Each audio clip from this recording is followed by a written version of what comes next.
Hey, I'm Sug. And I'm Dan. And this is the Demystified Zone. The only podcast that has been pre-banned in North Korea. What? What's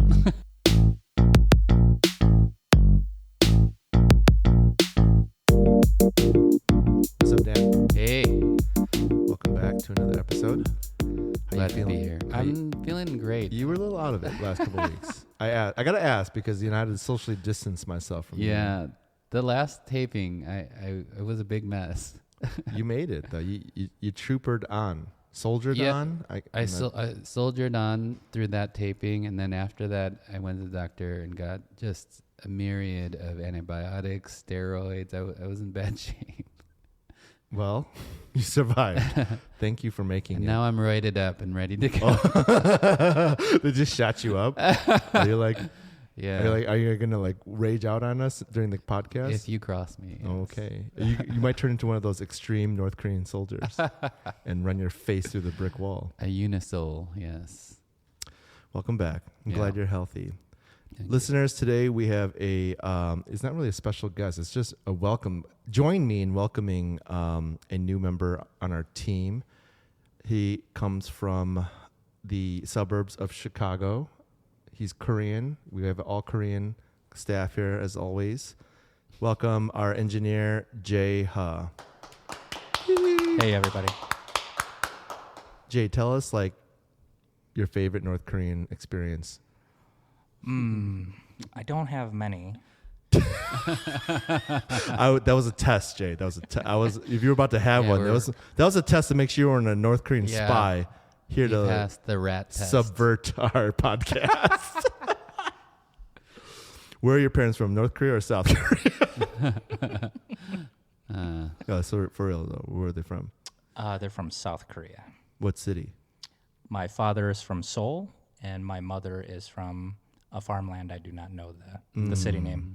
Isn't that always the case? You always got one from Seoul, and then the glitzy Seoul. Then Cheongdong farmland. That was really racist. But I'm Korean. It's not racist if I do it. But my parents weren't from Seoul, so yeah. I'm a country boy. Daegu. Yeah, I've got the country accent. Daegu is supposedly the strongest, and my mom is from there as well. And her last name. Why am I blanking? What is it called? The Satori. Yeah. You know a funny story. I took Korean for a brief moment in college, and my Korean teacher was straight up "Where are you from?" And I was like, "What do you mean, where am I from? Yeah. That's rude." Yeah. And he's like, "Where are your parents from?" And I was like, "I don't know, country." It's like, "I can tell." I was like, "You're racist." Seoul people are very, very elitist. I've heard some Seoul people say some crazy stuff about their own countrymen. That's very elitist. Is that Gangnam, that area? Is that Seoul? Yeah, that is the heart of Seoul. That's where a lot of people. No wonder North Korea doesn't like Seoul. That's part of it. They're pretty elitist too. So. Come on, Seoul. Get your stuff together. Well, welcome, Jay. Good to have you on. Me. Thank you. Jay's going to be our awesome engineer, helping us in the background here. He's going to chime in with his amazing knowledge of North Korea. We still love Mike. But we had to lock him up in a dungeon. Yeah, Mike had some capitalist dance moves performed in the last episode, so we had to punish him for just a moment. Don't worry, he's fine. He'll come out when he's served his time. Yeah. So anyone missing Mike, I don't think anyone's ever heard Mike's voice. We put a microphone in front of him. But no one's heard his voice. No.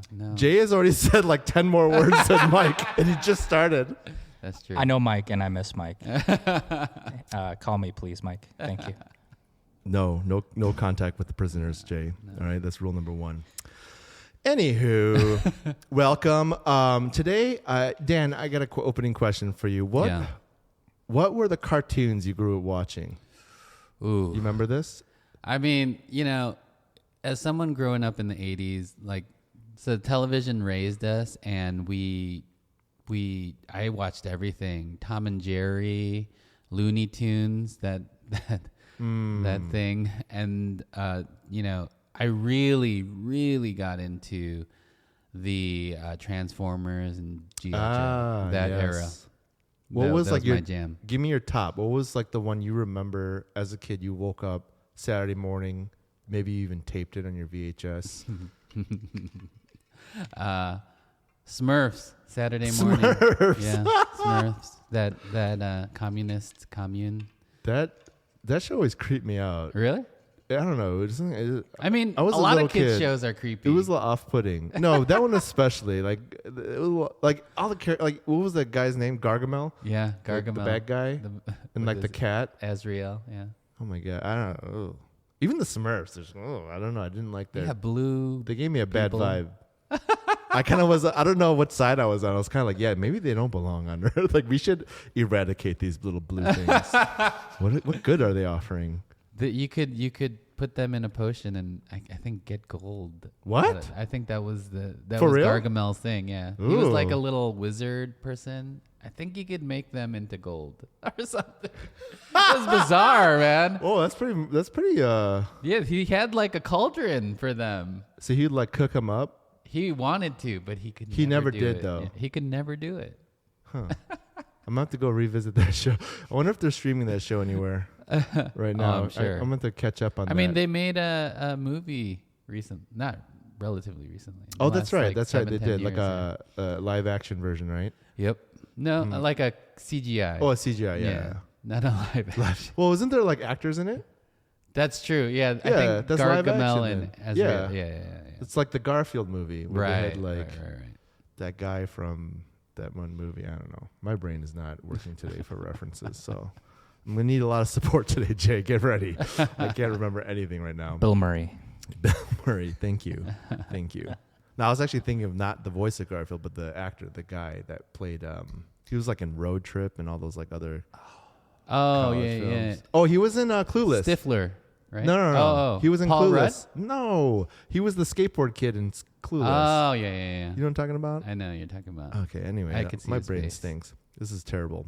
This is so far a terrible start for me. Yeah. All right. Well, Yeah. What cartoons were you into? Oh, okay, yeah. I guess I should answer my own question. Yeah. Everything. Yeah. I just watched like everything. Yeah. And I recorded everything. And then it was always like a constant battle where like my brothers were recording over my stuff because we only had that one VHS One tape tape. that like we had to keep. I recorded over like Indiana Jones, Temple of Doom, Oh, and they got man. like upset at me. But yeah, I watched everything. I think we were talking this in the pre-tape, but like Simpsons was a big influence for me. But I didn't wake up for that. It was just on every time I came home from school. Yeah, so yeah. that was like my hour of power. Anywho, North Korea is also not a stranger to cartoons. Did you know this? I didn't know this. I mean, no, I didn't know they had their own stuff too. Well, you know what? A little internet scouring this week. I found Yeah. North Korea very much has its own cartoons. They're super interesting. Yeah. And also not interesting. Not that they're not interesting, but like, they're not as like. I think when you hear that, you think, oh, North Korea, they're gonna do something crazy with it. Don't get me wrong. There are definitely some very suspicious ones out there, but Yeah. there are a lot of normal looking ones too. I Yes. spent a lot of time watching some episodes this week. But a little history first, okay? So back during Daddy's reign, Kim Jong-il. No, I'm sorry. It goes back even further. Kim Il Sung. Kim Il-sung, yes. The The god, granddaddy. the God Man. Mhm. I like to call him the God Man. Mm. He started a production studio Okay. called SEK. It stands for like science and education kid stuff. I forgot. Mhm. Can you pull that up actually, Jay? I forgot the name of it. It's probably in that wiki. So they, if you go to that first article all the way to your right. So SEK was a studio started originally by Kim Il-sung and then taken to another level by Kim Jong-il. The movie lover. Exactly. Remind us about that, Dan. What was Kim Jong-il's deal? He, for some reason, he loved movies so much so that he kidnapped people, directors, actresses that he liked. Yeah. If you go back to one of our earlier episodes last year, we Mhm. talk all about that. But yes, Kim Jong-il had the movie bug. He loved Hollywood. He had his own studio as a kid. basically his own production staff as Yeah. a child to play with. As well as his son Kim Jong Nam had his own. Oh, Yeah. I didn't know that. Oh. He did the same. Is that why he was such a Disney fan? Yeah, exactly. Ah, Exactly. okay. Yeah, if you hold it right here, Jay. So if you look at this, so SEK Studio, if you look at nknews.org, again, we'll put this link into the podcast notes as always. But SEK Studio was involved in at least 1,200 different films and television shows, according to IMDb, that it may have helped animate well-known American products even. Yes. Like my show, The Simpsons. Uh-huh. Shame. Groaning.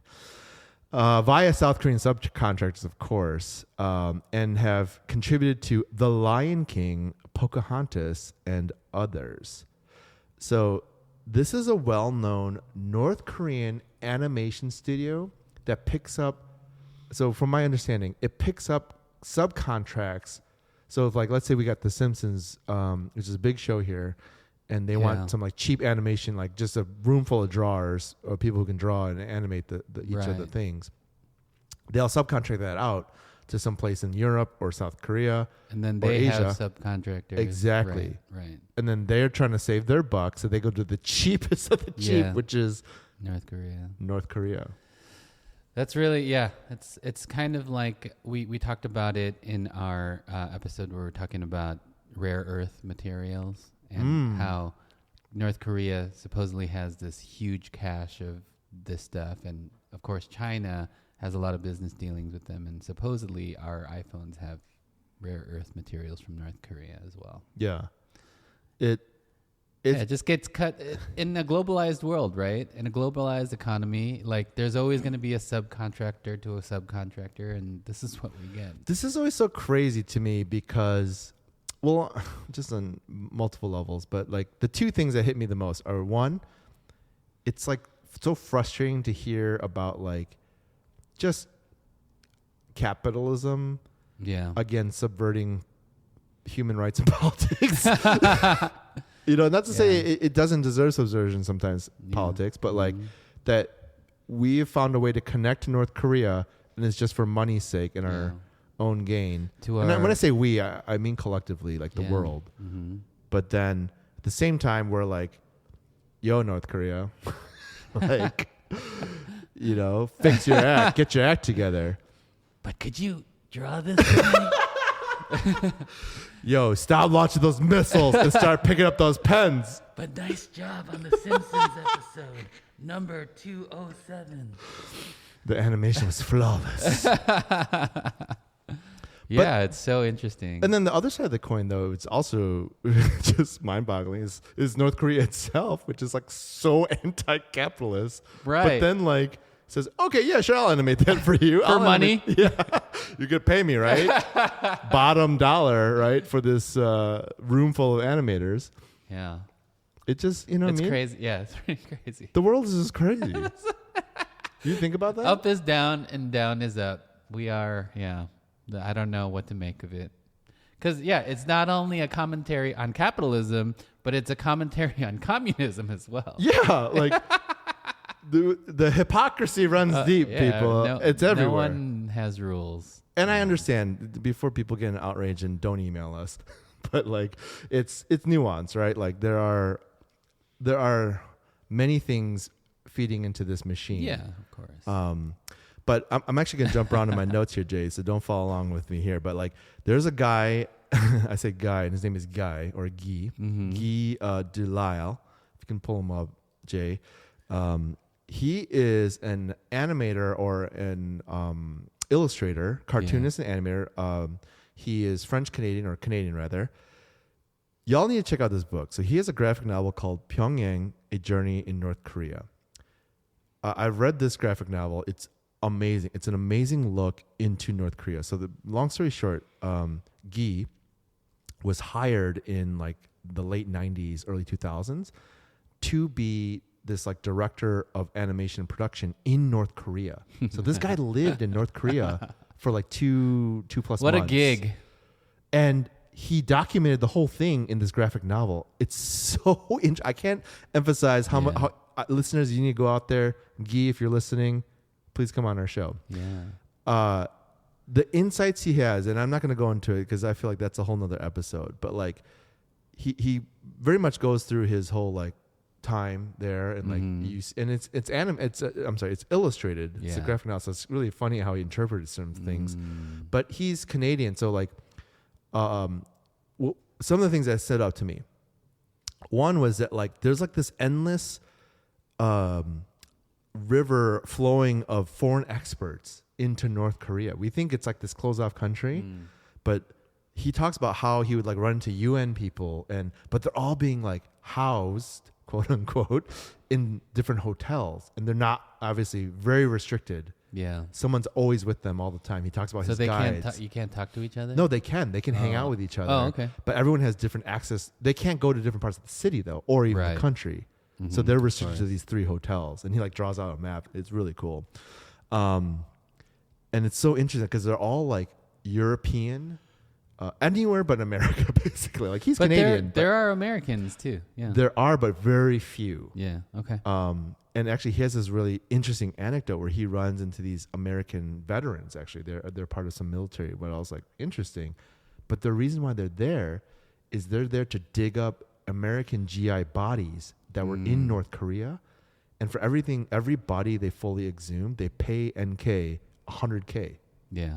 Which is crazy. Like that's basically North Korea just wants money to allow us to, dig up our fallen vets. Yeah. During the Korean War. During the Korean War, yes. Yeah. So, anyway, it's just really fascinating. You all got to check this out. It's but crazy. Back on topic here. So this guy went to basically oversee a group of North Korean animators for, I think it was a Korean show, North Korean show. Could have been a French show. I can't remember. So one thing which is we found is true is like, yes, all like there's Italian cartoons on there. There's like Russian cartoons. There's all sorts of different cartoons being made from these North Korean studios. This guy was looking at one, I think that was potentially a French cartoon. Okay. So, he had a French translator, a North Korean speaking French, or they could have been speaking English. I'm not exactly sure which. Maybe it was English. I'm not sure.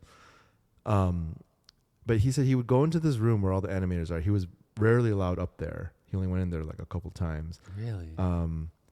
And that's what he was there for.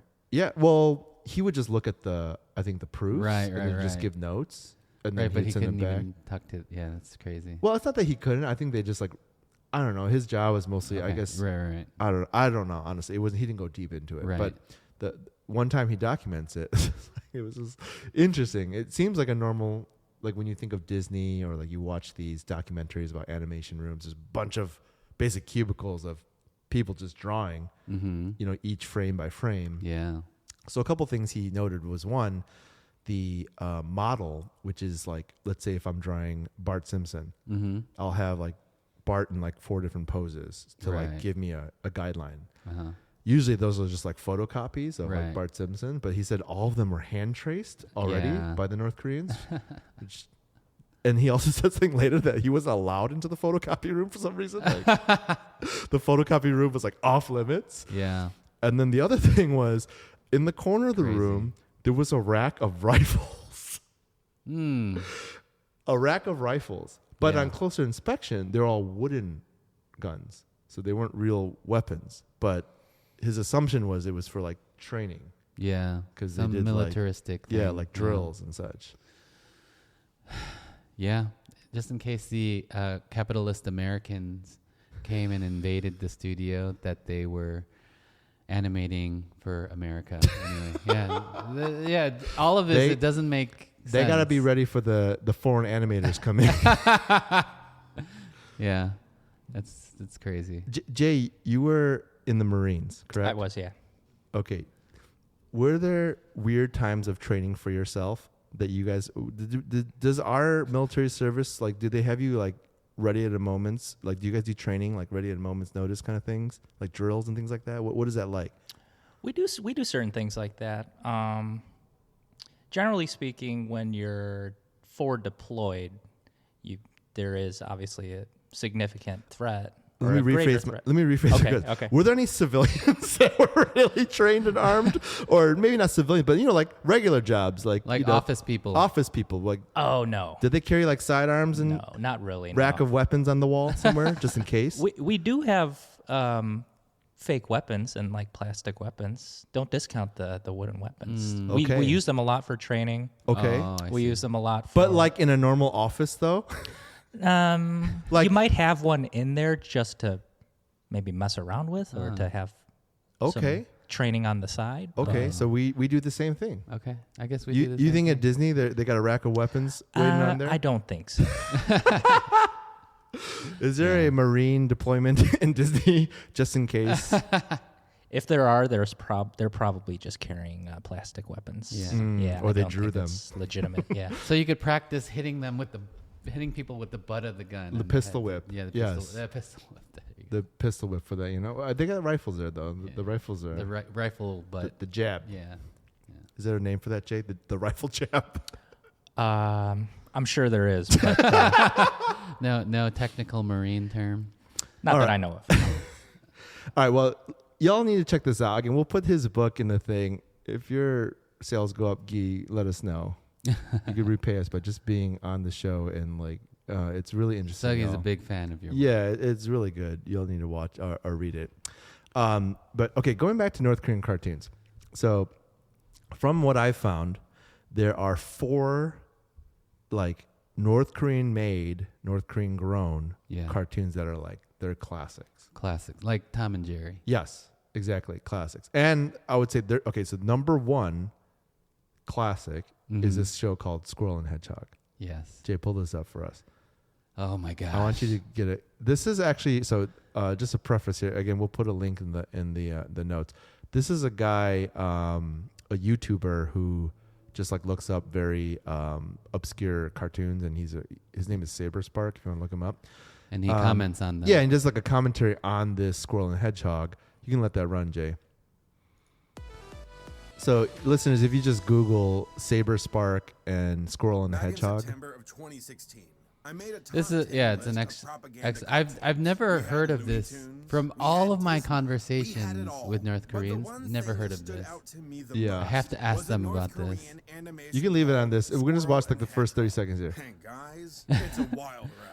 I mean, we're talking about a cartoon that features gunfights, murder, impalement, and even suicide. And all of this is for the viewing pleasure of the children of North Korea. Okay, you can just like drop the vibe, but you can let it And run. it's a big All right, tell, so because Mickey this is Mouse like their number 1 Yeah. children's cartoon. Yeah. All right, so yeah, even now, like there's like a this like squirrel is like waterboarding this bird.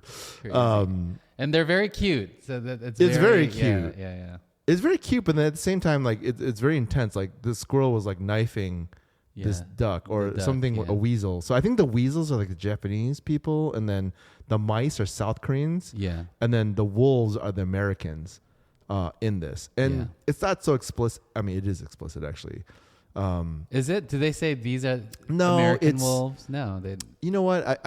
It's explicit in that like the way they're dressed Yeah, and the yeah, way yeah. they act, even kind of how they look. Like the Japanese look kind of like the weasels kind of look more Japanese, if I can say that. I know that's kind of hard to distinguish sometimes, Yeah. but Interesting. you can tell that there's commentary. Like, Of course. for sure. This is like propaganda. This is definitely propaganda. And before we get into that, I am not, ignorant to the fact that we have very problematic cartoons and shows in the U.S. too. Oh, Like, yeah. everywhere does this, right? Like we've had very For sure. terrible racist cartoons in our history Yes. that are very much propaganda in some ways too. You Yeah. know, like pushing forward a narrative. Right. But yeah, even still in South Korea, every bad guy in a cartoon is Japanese. really. Yes. So they're right along with the North Koreans. there. Yeah. Like, yeah. I mean, like explicitly, you can just tell they're Japanese. yeah. Yeah, Yes. yeah. Still to this day. Crazy. I understand where they're coming from. I'm not saying it's okay. It's no, not it's okay. not okay, but it's like, okay. Well, for example, Yeah, okay. all around the world, like Dragon Ball. I don't know if there's any Dragon Ball Z fans out there, but there are characters who are just like very blatantly black and terribly caricaturized black people in really? the show. Yeah, they have I've like never watched it. large lips. They're like it's my really gosh. terrible to watch. And that's a Japanese animation who Yes. like they've done that. That's actually very prominent in a lot of Japanese animations of just like or Asian animations of portrayal of African Americans or Africans in general. Yeah. Which is very racial. We did the same thing Yeah. in America, right? Oh, I yeah. mean, you remember the old was it Tom or Looney Tunes with the Asian guys with like the really big buck teeth and like, Yeah, like the really uh-huh. old, like it's just, it's a thing Yeah. in for every sure. culture. Right. And every culture, they see a cartoon as sort of an opportunity to like, even more than just a movie, to send a message to impressionable children, right? Yeah. Or, I don't know, just have fun. Yeah. Like, That's what's so messed up about this across the board. yeah. This is for children. It's This is for for children. youths. And like, yeah. this is what we want them, like they find this entertaining. Okay, commentary side. So that's established. We get it. We're all Yeah. guilty of this. But let's talk about Squirrel and Hedgehog here. Uh-huh. This show, again, I'm trying to take Tom and Jerry was pretty violent. Yeah. You remember Tom and Jerry? Like, Oh, yeah. you know what? We always make fun of like the Itchy and Scratchy Yes. from The Simpsons. My kids love Itchy and Scratchy. They don't understand the reference at all, but they think it's really funny, which is, I don't know. Yeah, I guess that's a bad thing. You know Because what? Itchy and Scratchy is a commentary on how violent Yes. cartoons were and are. And at the end of every episode, the kids are cracking up. That's the gag, right? Yes, It yes. flashes back to Bart and Lisa, Yeah, and yeah. they're cracking up. That's the gag, right? And my kids, that irony and commentary is lost on them. They think it's funny They just think the actual horrible things that are happening to because each it's so other are ridiculous. funny. Yeah. It is ridiculous. So there's that. And Squirrel and Hedgehog, when I watch this, it's interesting because it feels Yeah. more like Tom and Jerry, but it's the level of Itchy and Scratchy. Yeah. Like these animals are straight up stabbing each other, but Yeah. it's serious. It's like under a serious context. And like look at this. This hedgehog is shooting pistols at these weasels and they're getting shot. Yeah. Like Tom and Jerry would be more of like, you see the gun. And Yeah. again, I'm not trying to say Tom and Jerry's any better, but you would at least see the gun and it would just like create like an ashen face, or Right. like the Right, face right, is right. blown out. It's like comical, yeah. But then Itchy and Scratchy took that to the next level of like, you would see the head get blown off, right? but it's like comical Crazy. again. But this is like a serious cartoon about the oppression of these hedgehog and squirrels trying to be overrun by these other evil animals, Right. Like, and also, aka capitalists. right. And the bear was supposed to protect them. Yeah. But the bear got drunk and couldn't, so they had to do it themselves. A direct reference to their relationship with Russia. Yes. It's made in the 70s. I mean, it's so interesting because it shows that North Korea knew what was going to happen to Russia. Like Russia, we depend on them, but we can't depend on them. So we got to Yes. do it on their own and develop our own nukes. Yes. So if you do end up watching this, here's a spoiler alert and a little not really a spoiler, but the first season's all about that. How the bear doesn't protect There's no them. one like, hey, don't tell me a spoiler, man. I'm trying to get through I this don't know. series. I don't know what our fans are like out there, our listeners. I don't want them to have a sour taste in their mouths. But basically, the show starts off. The storyline is yes, the bear can no longer protect us, but so we need to protect ourselves. Yeah. And then the second season, the Americans come, the wolves, Americans come. and the sexy fox. There's like this sexy fox who's like Yeah. this very manipulative, sexy American, I guess. Yeah. I don't know where that came from, but she's just very manipulative, Very, very manipulative. Yeah, it's such an interesting thing, and it really does show where North Korea sort of sees themselves. Like the squirrels are the common citizens living in this utopia, Yes. right? It's like Flower Hill. That's their country. Flower Hill, Yeah. exactly. And there's all kinds of references. Even to like nuclear that. weapons, because like look at the CGI. The second season got like CGI and like actual like 3D modeling Right. happening, Mm-hmm. and they have like direct references to these like Star Wars type of weapons, basically nukes. Yeah. But okay, so back to my childhood. Yeah. Because we're like, oh, but this is weird because it's militarized, right? But what about G.I. Joe? Exactly. G.I. Joe is a cartoon about American soldiers fighting for freedom wherever they're called. And it's like the point of Squirrel and Hedgehog is it's a good thing to give your life for our utopia, right? And in G.I. Joe, there are these heroic guys who basically that was the message of G.I. Joe. I'm sure who, by the way, had terrible aim because no one ever got shot in that show. You ever notice like everyone in that show lives? Yeah. Even when they get blown out of the sky in the airplane, they get the parachute out every time. And the people who die are like reptiles or robots. Some kind of mutants or robots. Yeah. For anything, North So- Korea being real and Right. really killing the weasels and look at this guy. He's getting the crap beat out of him. This weasel. He's getting waterboarded and tortured Yeah, it's crazy. for information. But back to my G.I. Joe point. Yeah, because sorry. It's okay. Because now we could sort of we are free in America to make a commentary on G.I. Joe, right? And like sort of poke fun at it. In North Korea, you cannot do that. You can't do that. I will follow with this. There are other ones like you guys can look these up. One's called The Boy General. There's another one called Clever Raccoon Dog. The Great Book of Nature. That was an interesting watch. So these are 3 others that are actually pretty popular as well. Mm-hmm. I watched through, like for example, The Boy General is about a boy that lives in a village. I mean, one episode I watched, like robbers come, and it was very interesting, the characterization of the robbers. They look like Mongolian, kind of like, I don't know. Like they didn't look outright something, but they definitely had like, they had like tumors and things like that, and like special powers, like there was a guy named Big Eye who could like see really far, and Big Ear who could hear really far, and it was weird. But supposedly in the beginning of it, there was like a translation that's saying, this is a story from Kim Jong-il's childhood. About how this boy general defeated all these. Right here. This cartoon was adapted from an old tale told by the great leader Kim Jong-il. Interesting. And we'll put this one also in the notes. But so I'll say this. This one was like more of just like, like I could see a kid watching this and enjoying it. Like it was interesting. It was exciting. There's a lot of fighting. There's a kind of like storyline of like the oppa of the village or the big brother saving his little sister and like the villagers he's like the warrior, the boy general.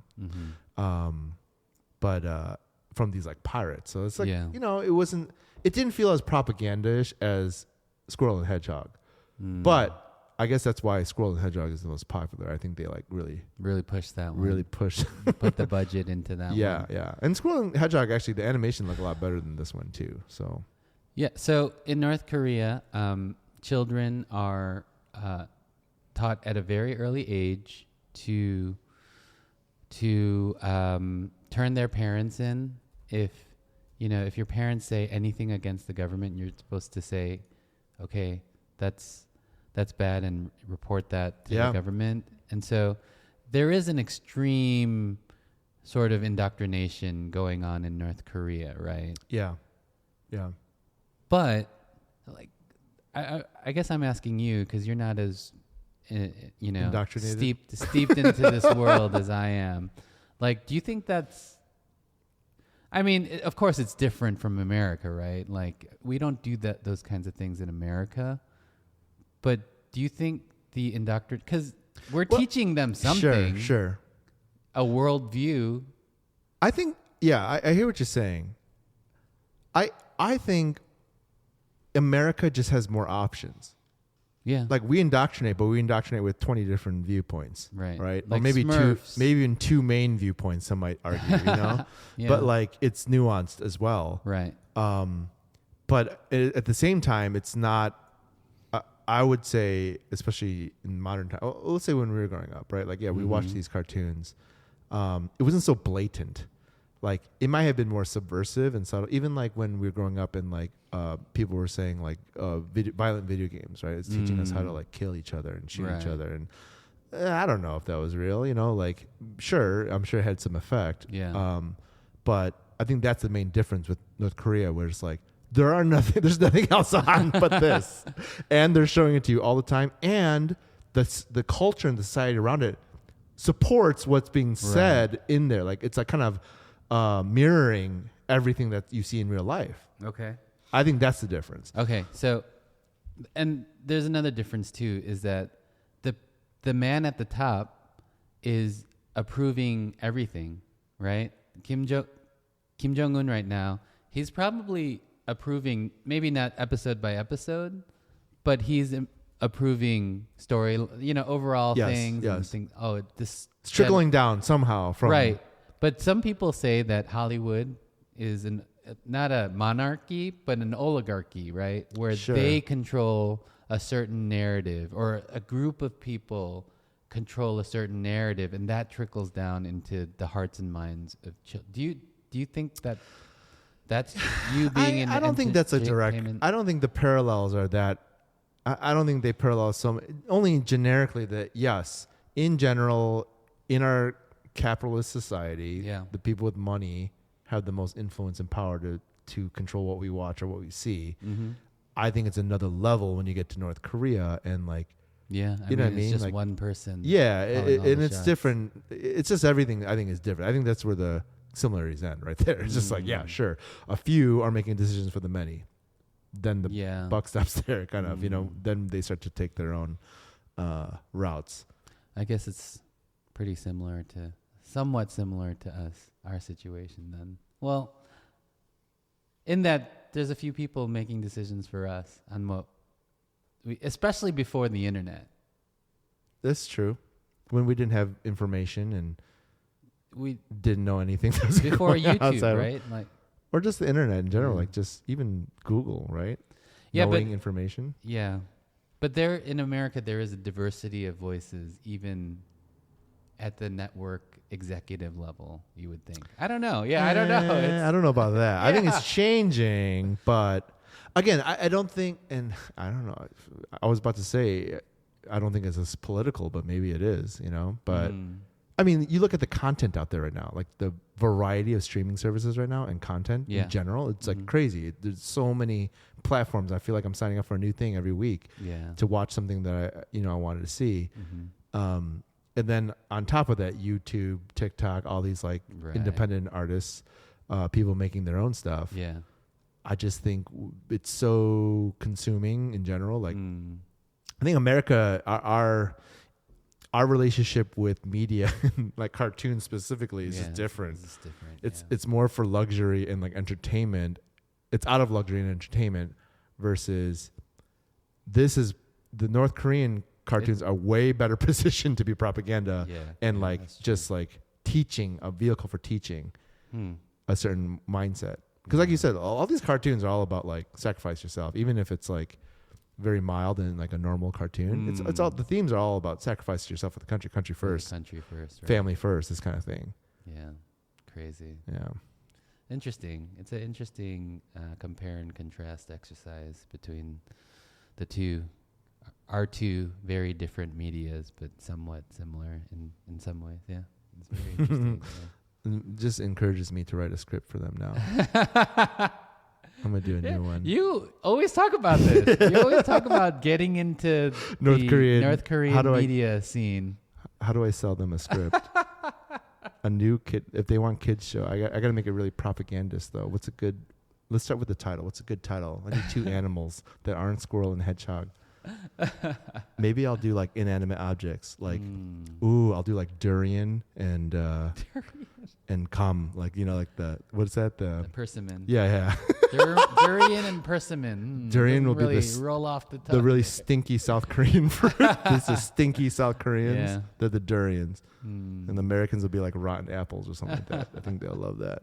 Go with the fruit thing. You got to go through our man Dennis Rodman. I'm sure he'll have some. You always go back to Dennis. Dennis got no power over there, man. Dennis is just he's your connection. He's just a poster on his wall, man. He's just a poster on his wall. No offense, Dennis.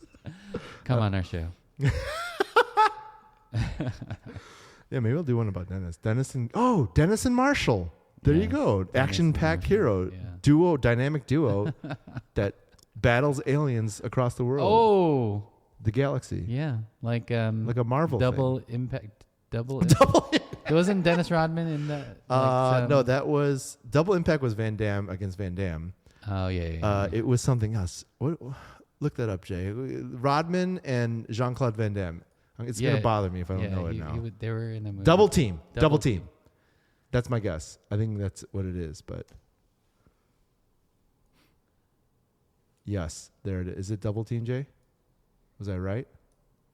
It is Double Team, yes. Oh, Double Team. We're gonna make a Double Team 2 with Marshall and Rodman. Yes. Coming here to a theater in Pyongyang soon. The mission of Crossing Borders is to show the compassion of Christ to North Korean refugees and their children. If you want to give, get involved, or just learn more, check out our website at crossingbordersnk.org.